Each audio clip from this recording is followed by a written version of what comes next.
We're kicking off a brand new road trip, this time to the Sawtooth Wilderness of Idaho to experience their incredible mountain scenery. Our journey began in Colorado National Monument.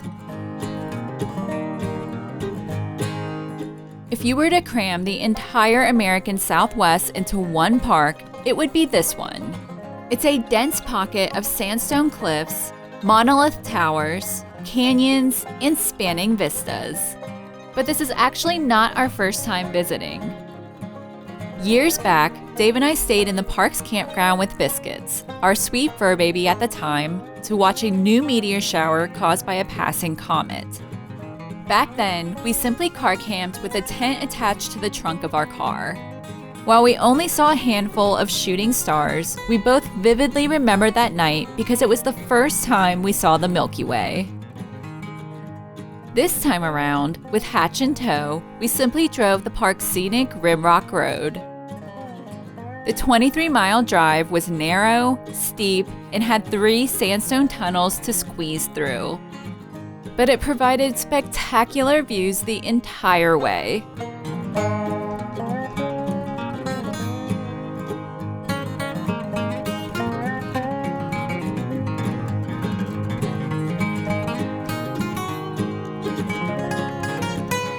One thing we've been enjoying while out on the road is discovering national monuments.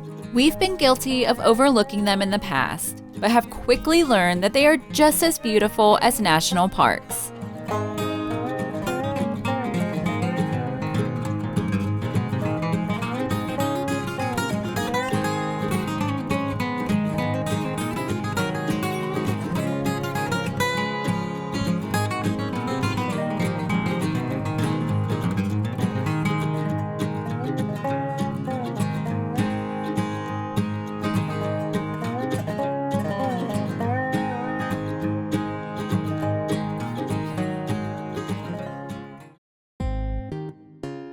The second leg of our Idaho road trip led us along the eastern side of Dinosaur Diamond Scenic Byway.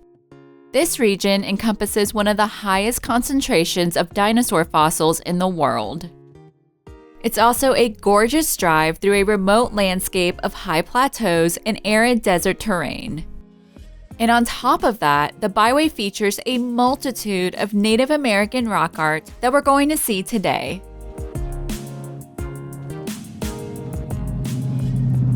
I picked this route. You picked this route? I picked this route. You picked a winner. Oh my God, look at this view. Oh my goodness.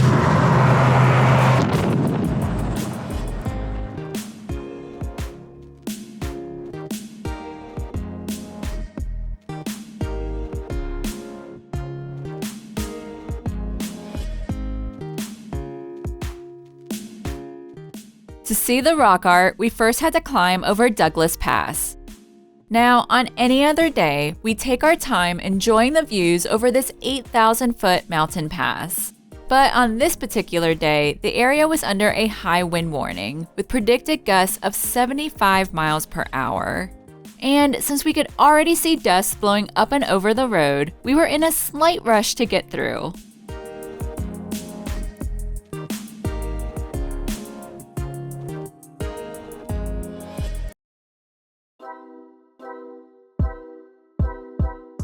We safely descended into the Canyon Pintado National Historic District.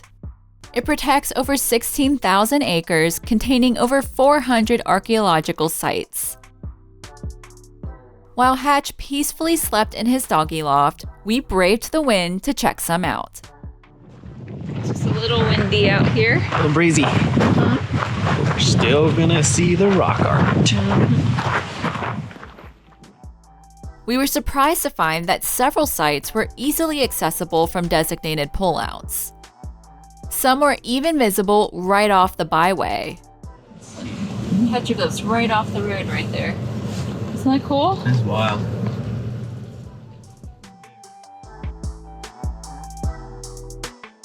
Among the interesting pictographs were interpretive signs explaining how Native American paint was made and that minerals were used to create different colors. A few sites did require some hiking and gave us a closer look at the rocky landscape.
The wind continued to worsen throughout the day, to the point where we were bombarded with the biggest tumbleweeds we have ever seen.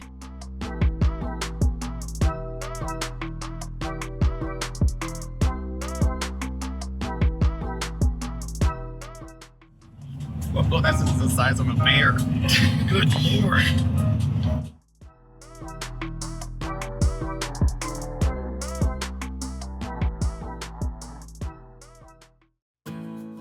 Dinosaur National Monument spans the border of Utah and Colorado and is known to be one of the best snapshots of the late Jurassic period. It became a national monument in 1938, protecting dinosaur fossils, indigenous rock art, and log cabins built by homesteaders. But its most notable landmark is the Quarry Exhibit Hall, our first stop of the day. Inside the Quarry Exhibit Hall is a massive rock wall containing 1,500 dinosaur fossils. This incredibly large deposit of dinosaur bones was caused millions of years ago by a severe drought that killed many dinosaurs. When the rain finally returned, it came with a vengeance and flooded an ancient river that once flowed through this exact spot. The fast-moving water swept up the carcasses, quickly buried them in sand and mud, and carried them downstream. And once the river receded, it created this logjam of dinosaur bones that we see today.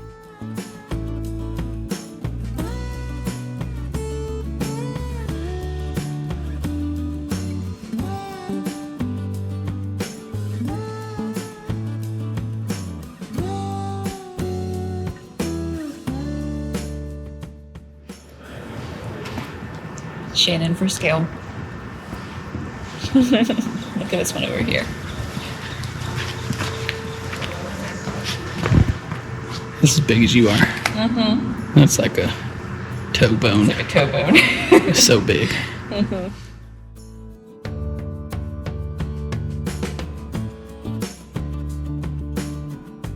Although the Quarry Exhibit Hall seems pretty tough to top, don't sleep on the rest of the park. Its craggy and larger-than-life landscape easily allowed our imaginations to wander, conjuring up images of the dinosaurs that once roamed the same exact land we were driving on. In addition to its beauty, the region provides a glimpse into its geologic history. Over time, 24 rock layers have been exposed by erosion by the Green River, each telling a story of the area's evolution from an ancient sea to grassy plains to a now arid desert.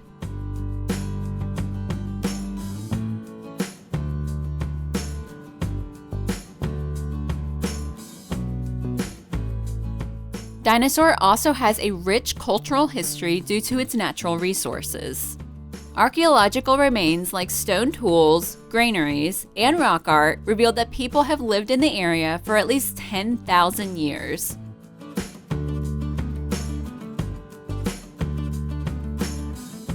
There were several petroglyph and pictograph sites not far from the road, with the most impressive being the 5-foot lizards at the Cub Creek panels. And perhaps they were a little too impressive because we forgot to document them. So here's a photo from the National Park Service. A short detour off the main road brought us to the Josie Morris Cabin, an independent pioneer who called this special place home for over 50 years.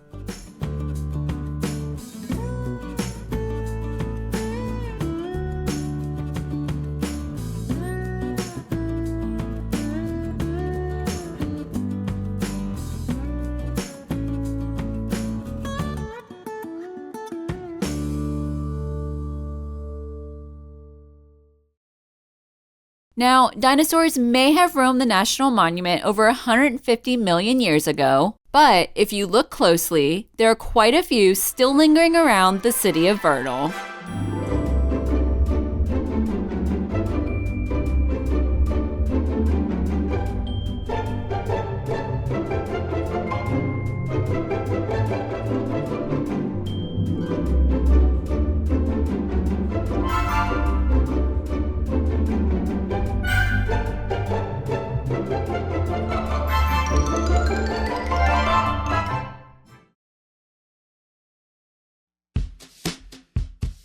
Now, let's go check out the campground.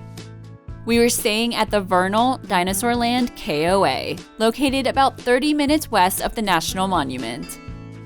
We booked a back-end site with full hookups and a picnic table. Along with the RV sites, there were also cabins and a grassy area for tent camping. The campground's amenities included a rec room, swimming pool, dog run, there we go! Good boy! Playground, jumping pad, mini golf, and Dave's favorite, disc golf. Dave has somehow found the only water on the property and threw his disc in it. It's casual water. No penalty. Oh my god. Careful.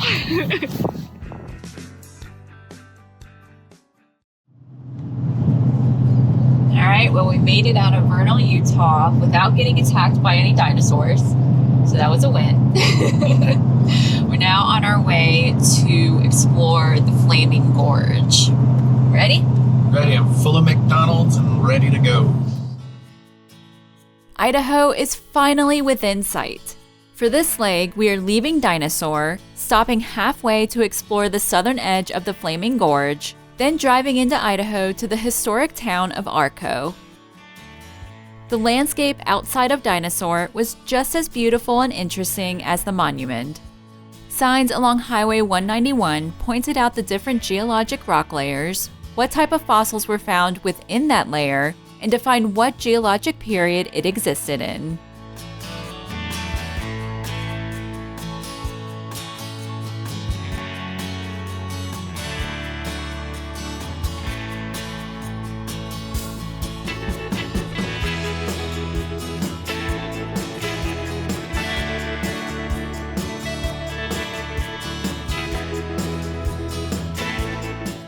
Snow was definitely not on our bingo card for this road trip, but as we entered Ashley National Forest, there was a pretty decent dusting on the ground. And at one point, it was actively snowing. Little did we know this would not be our last encounter of inclement weather.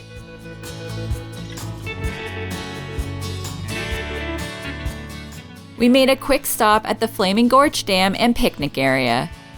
The dam is over 500 feet tall and was completed in 1964 as part of the Colorado River Storage Project.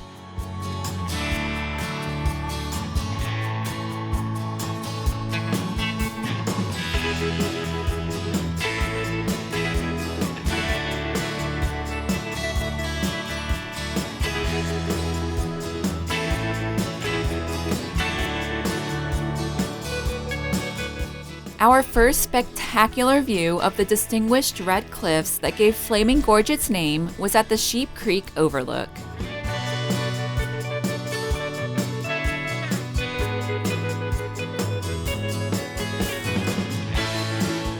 The Flaming Gorge is a national recreation area for hiking, water sports, and premier fishing for trophy lake trout. It is so windy and very cold. My eyeball froze. made it to the overlook. Very worth it. Very pretty. We knew this was just a glimpse of its incredible landscape, and it's definitely on our list of places to explore in the near future.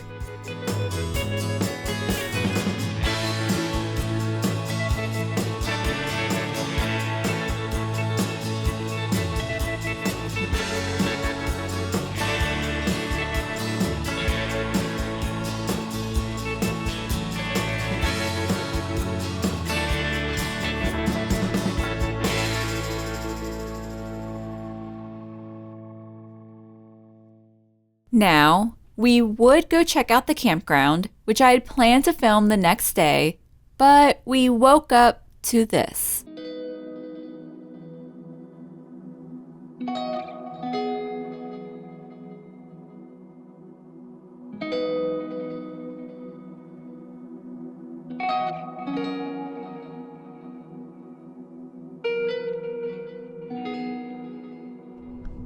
Well, we woke up to snow this morning. Not good. First wind, now snow. But we are moving on to Lava Hot Springs, and it's supposed to be in the 60s there. So we cannot wait to get into some warm weather. It'll be good. Yeah. All right. Let's go. The weather did in fact call for a dusting of snow. However, the further we drove down the road, the more apparent it became that they might have underestimated the storm. Now, being from Colorado, we are no strangers to snow, but this was the first time driving our truck camper in this type of weather. But we knew we had the right tires for the job, and Dave luckily locked the hubs at the campground before we left. So we just carefully took our time, soaking in the winter wonderland unfolding around us.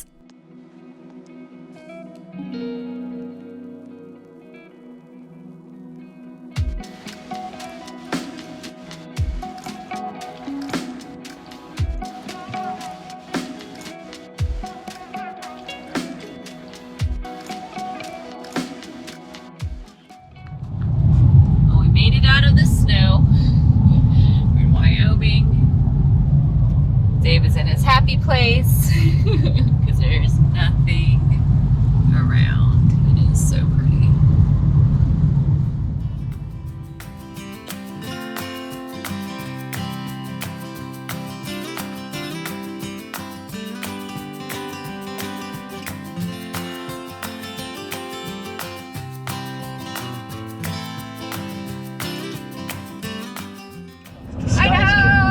Mustache and eye patch for this year.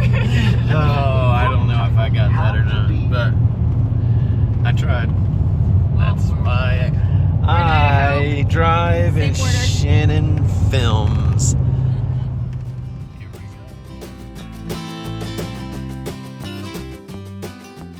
go. Oh my God, is that sunlight? It's so nice. It feels so nice.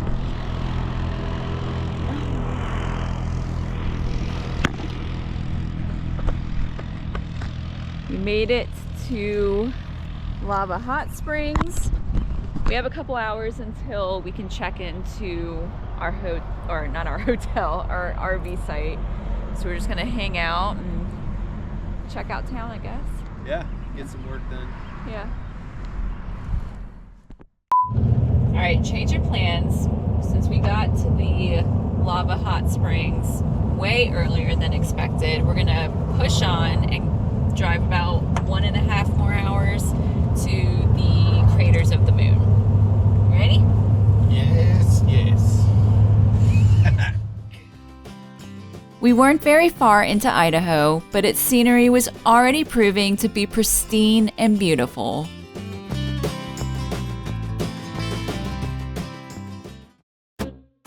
We are finally in Idaho, and the Sawtooth Wilderness is within sight. But first, we're going to travel to Craters of the Moon National Monument. A series of eruptions dating back 15,000 years ago created this surreal, vast ocean of ancient lava fields. The source of the lava came from the Great Rift, a series of deep cracks in the Earth's crust that begins at the visitor center and stretches 52 miles to the southeast. Today we're going to take you on multiple trails throughout the monument that highlight unique features left behind from these eruptions.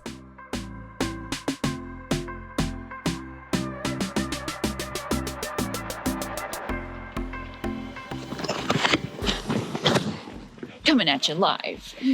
From the crater.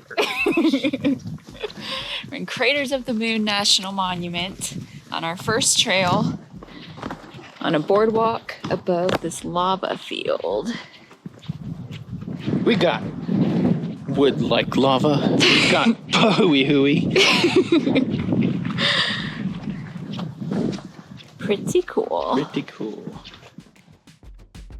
The North Crater Trail is an easy loop through a lava field that spilled from the North Crater vent over 2,000 years ago. This is Pahoehoe lava. You can tell that because of the way it is. Thank you, scientists. To elaborate on what Dave said, there are two categories of lava flows found in craters of the moon. Pahoehoe, or ropey lava, is formed from a slow-moving lava flow, so when it cools, it creates an often smooth and ropey surface. The second category is called Ah. This lava flows more rapidly, causing the surface to cool and solidify much faster, leaving behind a more rough and jagged surface.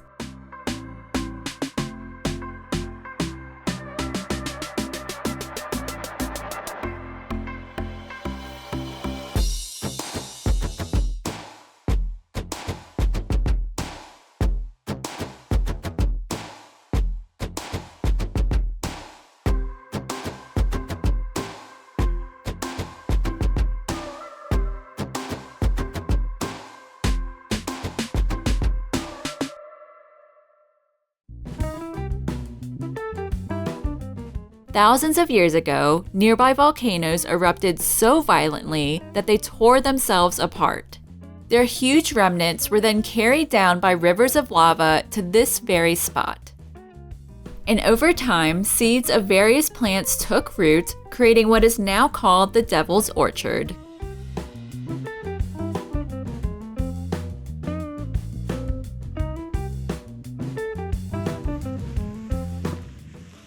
Dave for scale.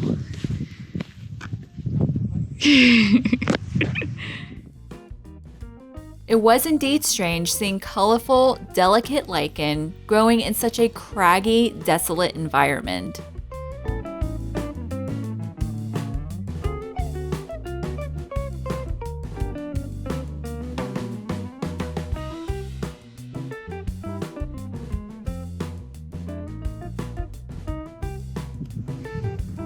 What's that made of?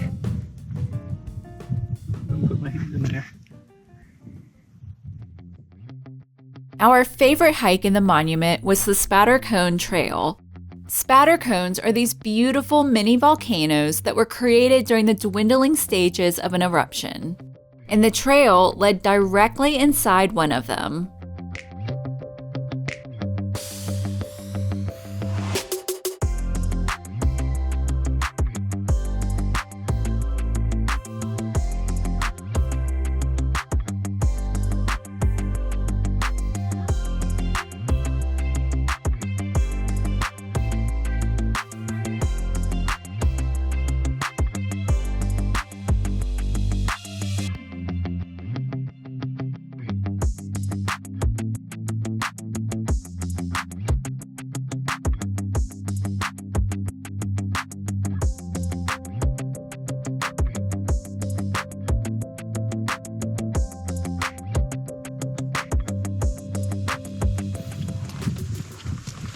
Snow cone. Hope there's tiger's blood.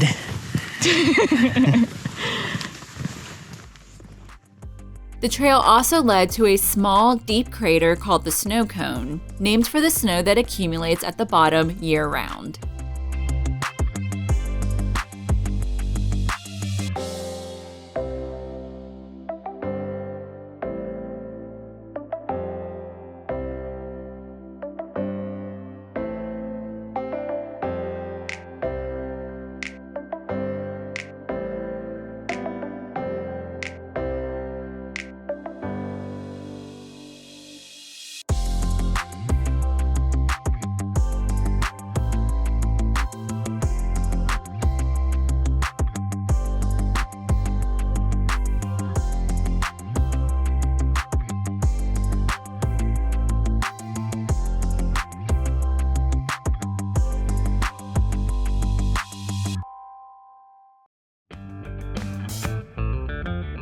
Now, let's go check out the campground.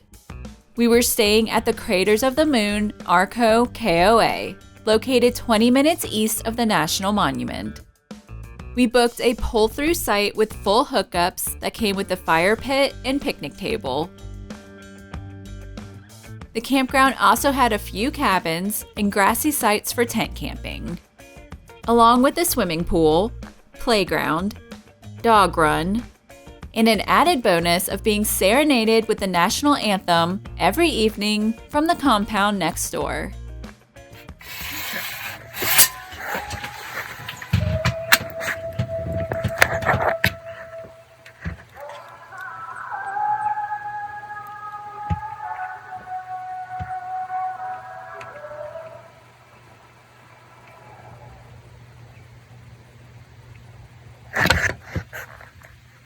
Well, all right. After our visit to Craters of the Moon, we headed south to Twin Falls, Idaho, which began with a pretty spectacular entrance.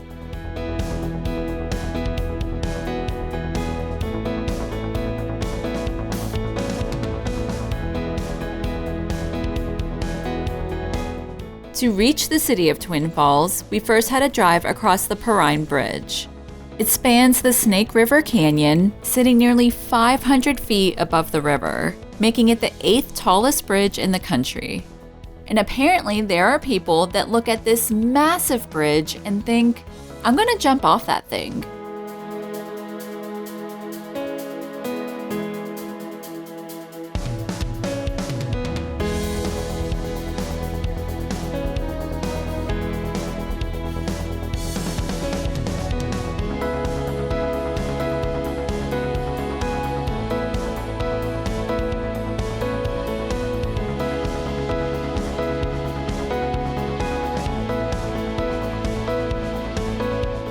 We later learned the Perrine Bridge is only one of 2 bridges in the US where base jumping is indeed permitted.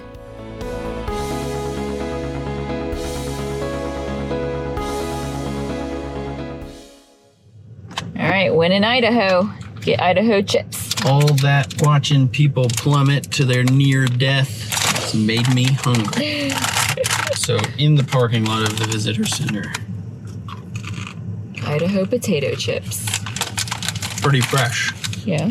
Hatch. What do you think? Good. Dog approved. Seems like a pretty popular place to see. Got a little Super Duty parade in front of us. Twin Falls is a city of waterfalls. There are over 30 scattered throughout the surrounding area, and Shoshone Falls is its most popular one. Often referred to as the Niagara of the West, it's 212 feet tall and 900 feet wide. The water pours into this beautiful basalt canyon before eventually joining up with the Columbia River. Its allure is guaranteed to attract a very large crowd. But once it was our turn to stand at the tip of the overlook, we got more than just an unobstructed view. We were able to feel the intense, roaring vibration of the water and the cool, misty cloud it was creating.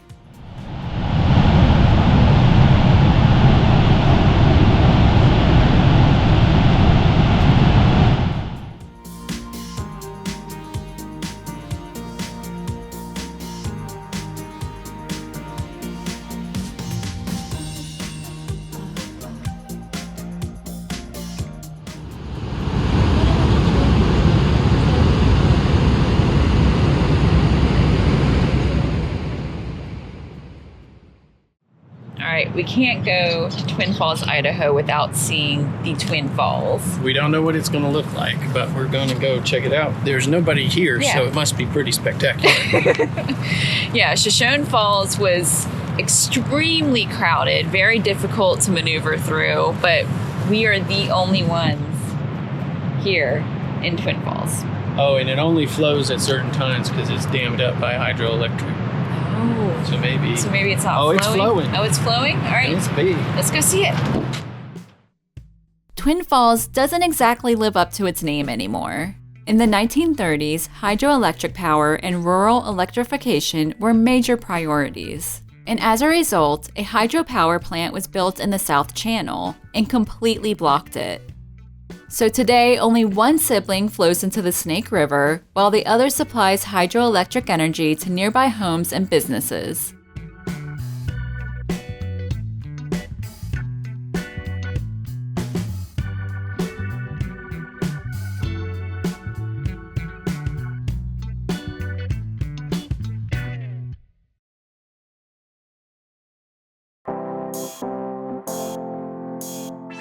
Just north and below the surface of Twin Falls is the Snake River Plain Aquifer. This underground reservoir has created several natural springs throughout the area, most of which are protected inside Thousand Springs State Park. We managed to visit 3 of its 6 sections, each highlighting a unique geologic perspective.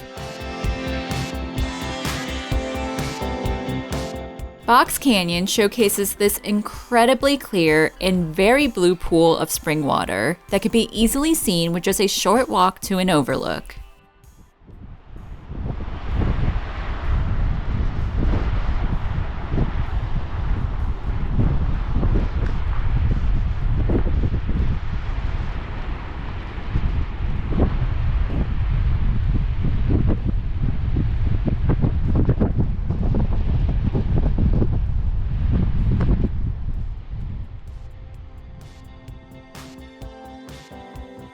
Because the water is filtered through basalt rock, it's extremely pure, indicated by the green water veronica growing in it.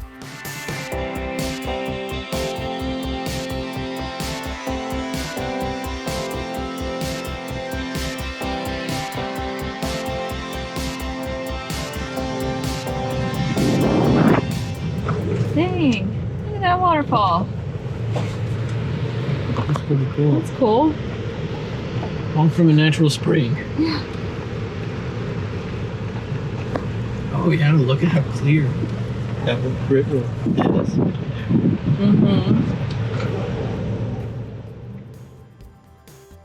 The natural spring at Ritter Island was one of the more impressive sections of the park.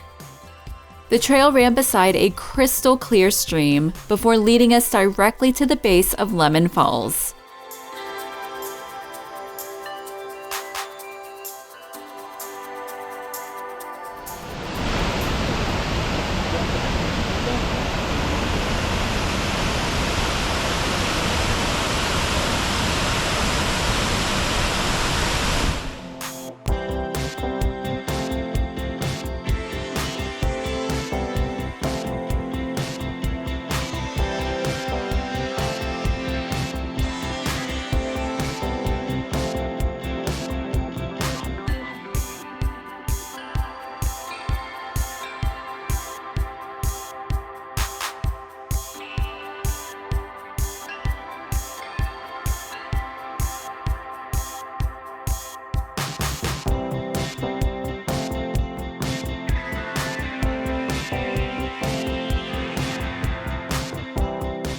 Nestled in a more remote section of the Snake River Canyon was the lush mini oasis of Niagara Springs.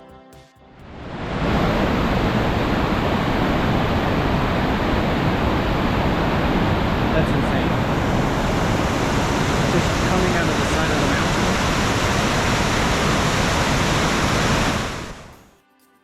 Rather than flowing over the cliffs, the water actually originates from a groundwater spring within the cliffs themselves.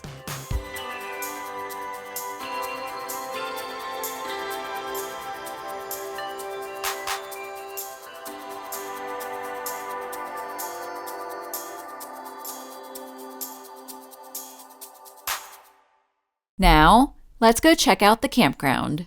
We were staying at the Twin Falls Jerome KOA, located 15 minutes north of the city of Twin Falls. We booked a pull-through site with full hookups that came with a picnic table and fire pit. Along with the RV sites, there were also cabins and grassy sites for tent camping. The campground's amenities included a dog run, swimming pool, playground, gem mining, game pavilion, mini golf, and an Idaho potato photo op. But what we really loved about this campground was the amount of birds that lived here.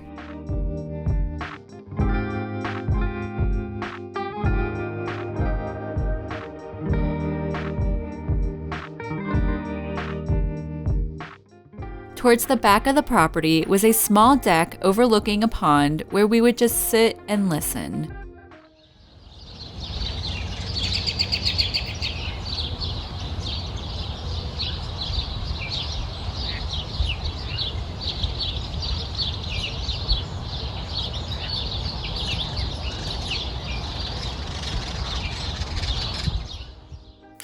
And as if our day couldn't get any better, we saw the northern lights that evening from our campsite.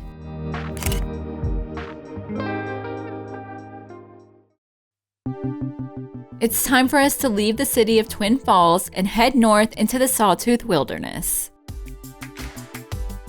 The Sawtooth Wilderness and National Forest protects over 2 million acres of some of the most remote forest land in the country. It also encompasses the jagged Sawtooth Range, over 300 alpine lakes, and miles upon miles of hiking trails.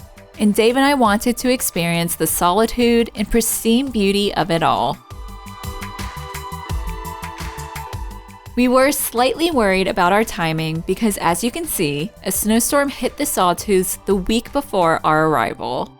But luckily, Idaho got it all out of its system and gave us the most perfect weather throughout our entire stay, with an added bonus of the storm scaring away the crowds and opening up more campsites.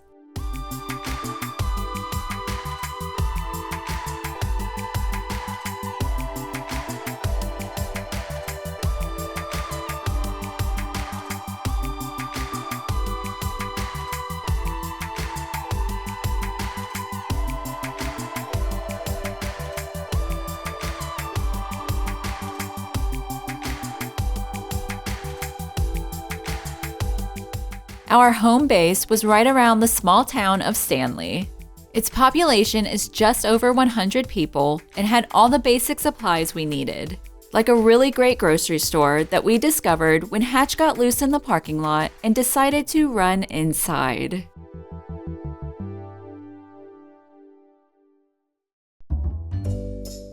Redfish Lake is at the headwaters of the Salmon River and is the largest lake in the Sawtooths.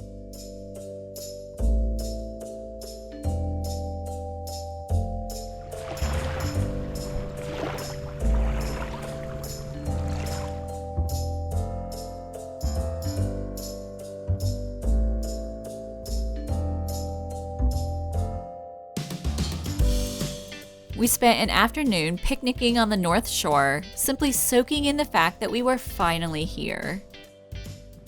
Action boy. Jenny. We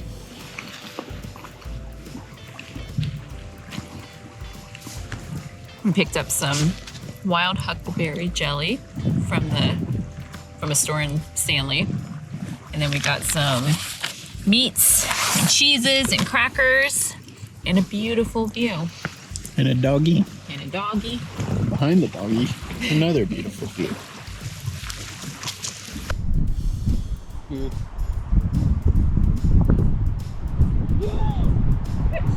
Can you just chop a bite? This was also Hatch's first time at an alpine lake. When we adopted him, he was pretty nervous around water, so it was extremely heartwarming to watch him try to figure out this environment.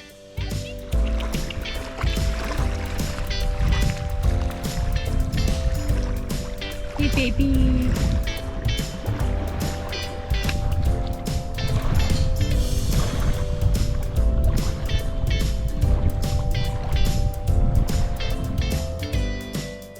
Soon enough, he was chasing the waves and insisted on only walking in the water on the way back to the truck.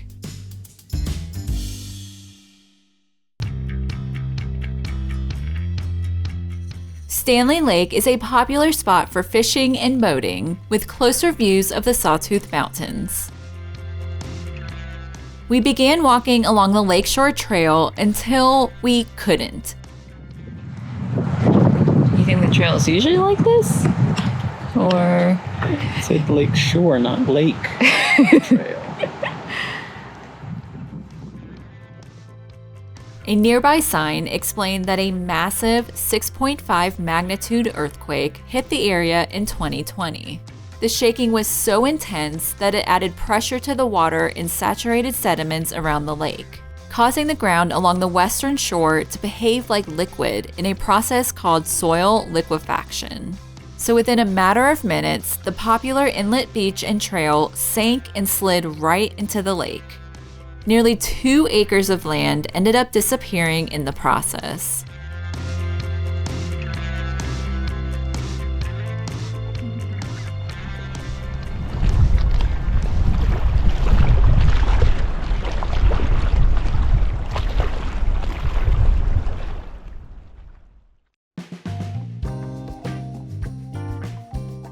There are several hot springs in the Sawtooth Wilderness, but Sunbeam has a bit of history to it.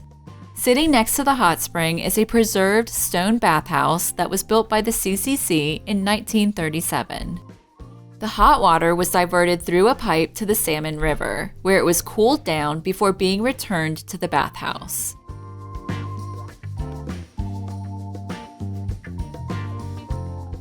It fell into disrepair during the war and is now a historic tribute to CCC craftsmanship.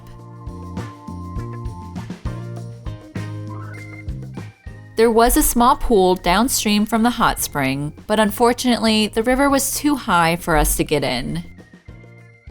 Yeah, so the river's too high. You can kind of see the rock wall. The water was lower. Stayed on that side.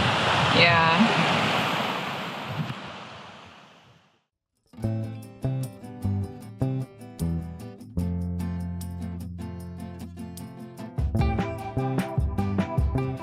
Now, let's go check out the campground. We stayed at Torrey's RV Park in a site directly overlooking the Salmon River.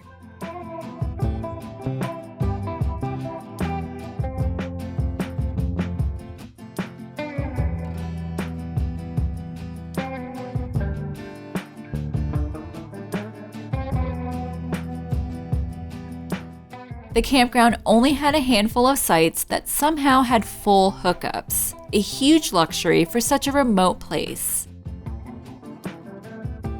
And due to the recent snowstorm, our only neighbors were the horses next door. So pretty. Hello. Hey, bud. Oh, hi. Hello. Hi. Oh, you're so pretty. Yeah. There were also cabins, laundry, showers, and a small general store. It was so incredibly peaceful that we spent a lot of our time here. We added a few birds to our life list, took a trail down to the bank of the river,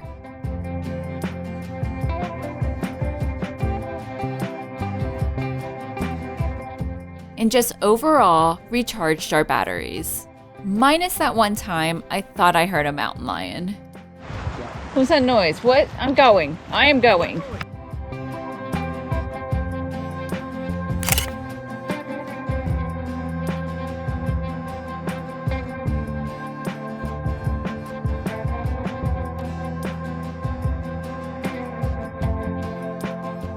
You a happy boy? Yeah. Yeah. You're a good boy. Get that toy. Yeah. Good boy. Yeah. Look how fast he's moving. I don't know if I can stop if I want to.